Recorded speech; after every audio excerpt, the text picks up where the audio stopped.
Salut à tous, c'est Samy de gamertech.fr et on se retrouve aujourd'hui pour un nouveau test d'une souris pour gamer, la Myonix Avior 8200.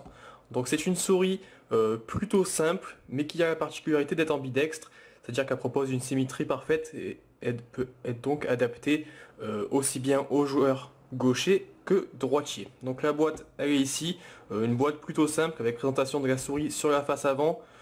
Sur la face arrière, on va retrouver donc encore une fois une photo de la souris et les principales fonctionnalités de celle-ci, à savoir un capteur 8200 DPI, donc comme je le disais ici, un design ambidextre, 9 boutons programmables, une surface soft touch, une gestion des DPI ici via 2 boutons, un processeur 32 bits pour communiquer facilement avec le logiciel et un rétroéclairage RGB au niveau du logo et au niveau de la molette. Donc on va ouvrir tout ça et puis je vais vous la présenter rapidement. Et bien évidemment, tous les détails vous pouvez les retrouver sur le test sur gamertech.fr. Donc dans la boîte, on retrouve, écoutez, pas grand chose, si ce n'est évidemment la souris qui est ici, un petit sticker aux couleurs de la marque et un petit manuel d'utilisation vraiment très succinct. Donc en gros, on a ici, ça nous explique comment l'installer, comment la customiser et ici un petit paragraphe concernant les garanties de la souris. Donc voilà, pas grand chose dans le bundle. De toute façon, la Myonix Avior 8200 se veut être une souris relativement simple, mais qui va rester performante. On va voir tout ça de suite en zoomant un peu plus sur celle-ci. Voilà, donc en détail, cette souris, qu'est-ce qu'elle propose de spécial? Rien de bien novateur par rapport à ce qui se fait aujourd'hui sur le secteur. Donc comme je vous le disais, c'est une souris qui a la particularité d'être ambidextre. Donc on retrouve en fait vraiment une symétrie sur toute la longueur de la souris. Avec sur la face avant, on va avoir ici donc deux boutons classiques, une molette avec une texture en caoutchouc et des crans qui sont pas super bien marqués à notre avis, mais qui restent quand même relativement confortables à l'utilisation. Donc comme vous pouvez le voir, elle est également rétro-éclairée. Derrière cette molette qui est cliquable, je le rappelle, on va avoir deux boutons ici qui vont permettre en fait d'alterner par défaut les DPI en passant à une sensibilité supérieure ou inférieure. Ici on a un câble tressé donc qui permet d'avoir une bonne solidité sur le produit lorsqu'on le teste. Donc c'est plutôt pratique, ça permet d'avoir un produit qui va être durable. Et donc sur le côté, on retrouve à droite et à gauche deux boutons qui vont être en fait activés via le pouce tout simplement.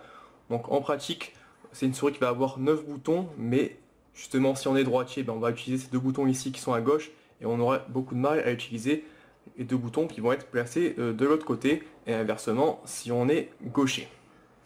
Au niveau de la forme générale de la souris, c'est une souris qui est plutôt plate, donc qui va être bien adaptée à une prise en main palm grip, voire claw grip, mais c'est pas top étant donné qu'ici c'est pas forcément assez bombé à notre avis pour pouvoir maintenir bien la souris pendant de longues sessions.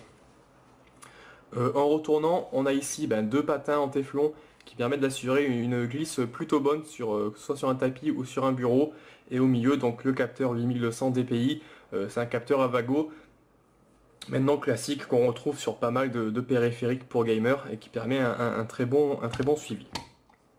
Au niveau du revêtement, comme je vous l'ai dit rapidement au début de la présentation, c'est un revêtement soft touch, donc c'est plutôt agréable au toucher, plutôt doux. On aurait peut-être vu quelque chose avec un peu plus de grip sur le côté pour bien la prendre en main au niveau des déplacements, mais dans l'ensemble ça reste plutôt correct. Enfin dernier point, au niveau du rétroéclairage, on a vu la molette, on a également ici le logo Myonix qui peut être rétro-éclairé. Donc tout ça, ça se passe depuis le logiciel que je vais vous présenter rapidement dans la suite de la vidéo.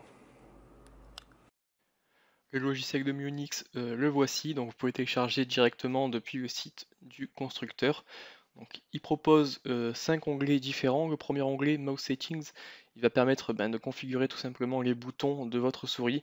Donc, il suffit de le sélectionner ici dans la liste et de choisir ensuite la fonction que vous souhaitez affecter au bouton. Donc, comme vous pouvez le voir, les choix sont assez restreints par rapport à ce qui est proposé chez Logitech ou chez Razer. À côté de ça, on peut régler la vitesse du double-clic du défilement et également le polling rate, donc de 125 Hz à 1000 Hz. Sur le second onglet Sensor Performance, on va pouvoir tout simplement régler les DPI de la souris avec 3 niveaux que vous allez pouvoir préenregistrer, contrairement à la plupart des concurrents qui proposent aujourd'hui 5 niveaux. Donc on va pouvoir aller de 200 à 8200 DPI et on pourra ensuite changer facilement d'un DPI à l'autre depuis les boutons de la souris. On a également la possibilité de séparer les axes X et Y, ce qui est plutôt une bonne chose selon vos préférences. Voilà, d'autres options concernant le capteur également sur cette fenêtre.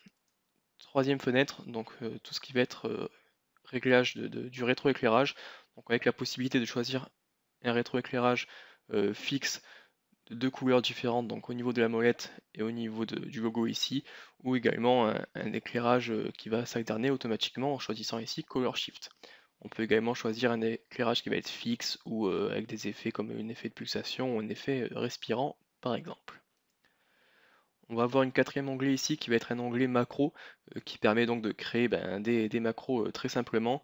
Le problème c'est que ça va seulement enregistrer les touches du clavier par défaut et pour venir rajouter des clics de la souris par exemple, il faudra venir faire ici un clic droit et choisir en fait une action. Donc c'est pas forcément super pratique et c'est un peu moins poussé que ce qu'on avait pu voir sur les logiciels de Corsair ou Cougar par exemple.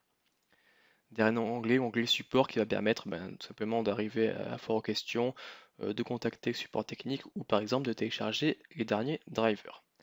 Enfin, pour finir avec ce logiciel de la Mionix Avior 8200, la gestion des profils. Donc on va avoir 5 profils qui sont enregistrés par défaut. On peut les modifier mais on ne peut pas en créer des supplémentaires et surtout ce qui est très dommage, c'est qu'on ne peut pas en fait affecter un profil à une application ou à un jeu spécifique pour que celui-ci se lance que vous lancez votre jeu par exemple. Donc ça c'est quelque chose qui est proposé sur la plupart des logiciels concurrents et c'est vraiment un gros manque sur celui de Mionix. Voilà pour la présentation rapide du logiciel. Voilà, donc voilà pour la présentation rapide de la Mionix Avior 8200. Si vous voulez avoir tous les détails sur celle-ci, n'hésitez pas à vous rendre donc sur gamertech.fr. On a fait un test complet avec photos à l'appui et puis on vous dit un peu plus ce qu'on en pense précisément sur celle-ci.